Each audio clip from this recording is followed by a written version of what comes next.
창세기 50장 12절부터 14절까지 말씀입니다. 야곱의 아들들이 아버지가 그들에게 명한 대로 그를 위해 따라 행하여 그를 가나안 땅으로 메어다가 마므레 앞 막벨라 밭 굴에 장사하였으니 이는 아브라함이 해쪽 속 에브론에게 밭과 함께 사서 매장지를 삼은 곳이더라. 요셉이 아버지를 장사한 후에 자기 형제와 호상꾼과 함께 애굽으로 돌아왔더라. 아멘. 야곱의 장래의 행렬은 매우 큰 규모였습니다.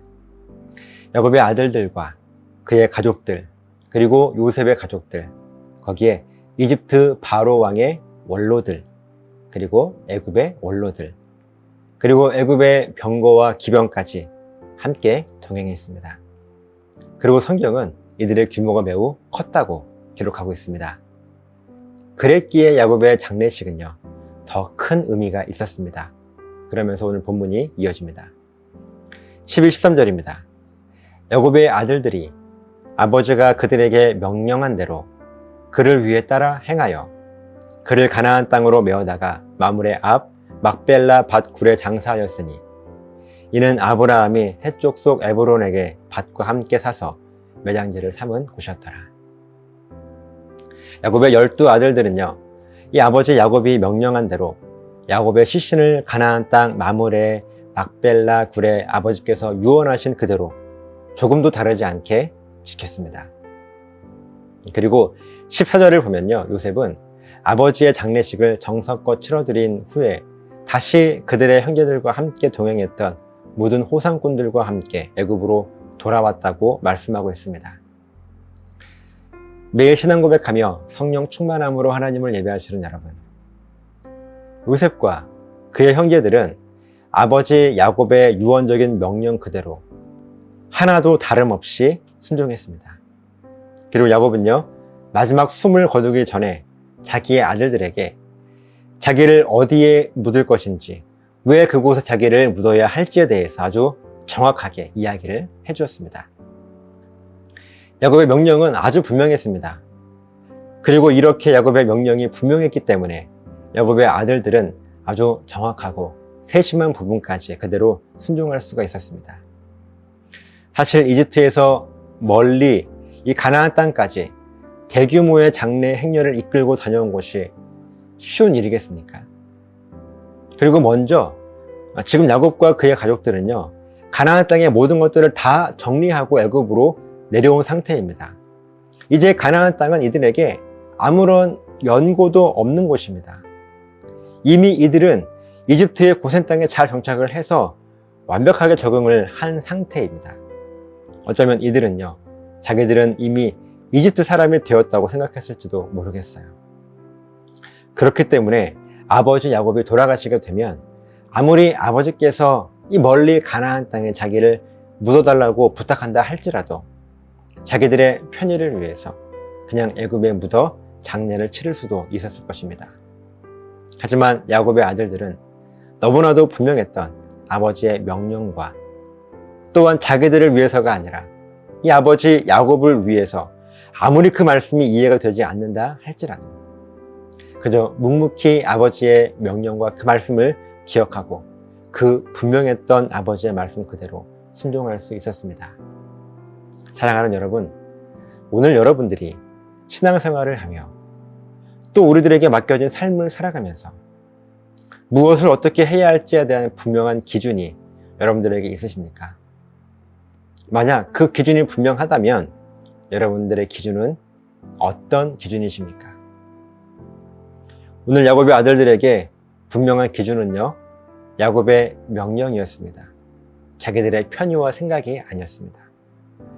그리고 이 명령은 이들이 쉽게 이해할 수 있는 명령이 아니었습니다.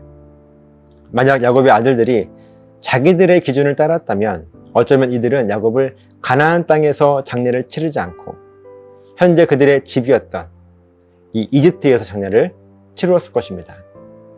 하지만 야곱의 명령이 너무나도 분명했기 때문에 이들은 자기들을 위해서가 아니라 아버지 야곱을 위해서 잘 이해가 되지 않지만, 잘 납득이 되지 않았지만, 어렵고 힘들고 복잡한 일이었지만 그 명령을 그대로 순종할 수 있었습니다. 오늘 우리들의 신앙생활도 이와 마찬가지예요. 우리들에게는 두 가지 기준이 있습니다. 하나는 하나님의 말씀이라고 하는 기준이고요. 또 하나는요, 하나님의 말씀, 이 기준, 이 외에 다른 모든 것들이 기준이 되는 것입니다. 예를 들면 성경은 말씀하고 계시지 않지만 교회에서 전통적으로 이어져 오는 기준들, 혹은 많은 사람들이 그저 자기들의 편의를 위해서, 자기들의 유익을 위해서 믿고 따르는 기준들, 이렇게 두 가지의 기준이 우리 앞에 있는 거예요.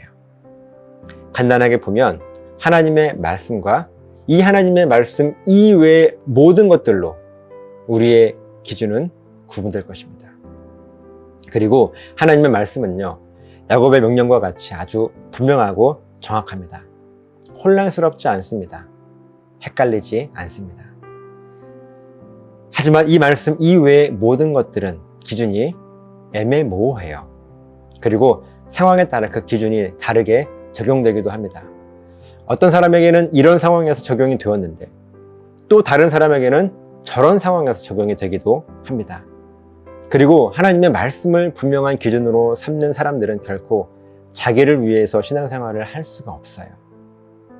오직 하나님만을 위한 삶을 살아갈 수밖에 없습니다.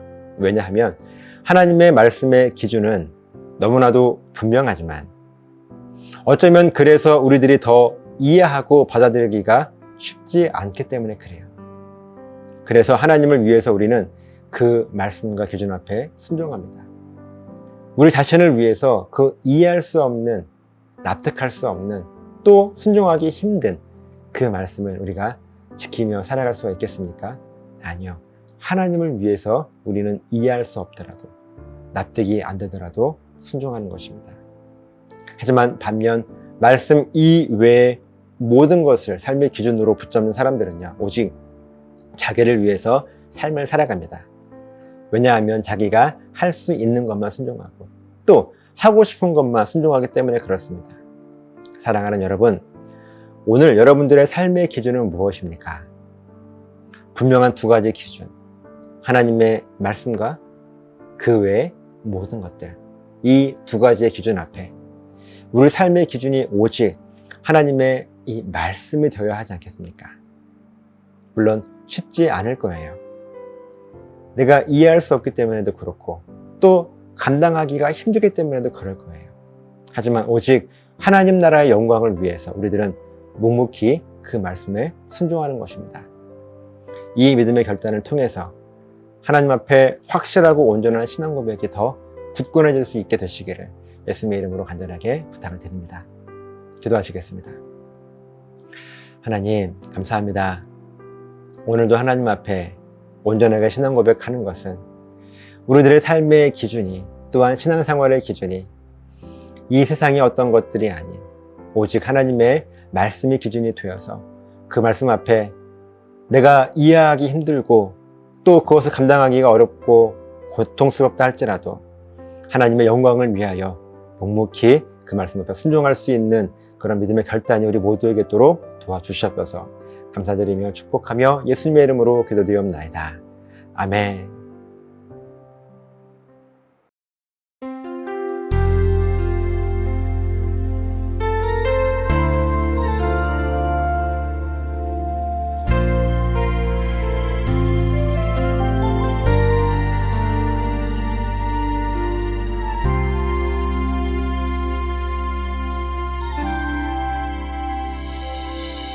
세상의 부와 세상의 명예 세상 자랑 모두 내려놓고 날 구한 십자가 날 씻긴 보혈 주의 은혜를 깊이 생각합니다. 나의 나 된 것 내 모든 것 다 거저 받은 선물 내 삶을 은혜로 가득 채워주셨네. 나의 나 된 것 내 모든 것 다 거저 받은 선물 내 삶을 주신 분께 다시 올려드리니 나는 삶으로 주님을 노래합니다. 나를 통하여 주님만 높임 받으소서. 나는 삶으로 주님을 예배합니다. 나의 삶을 빛으로 사용하소서.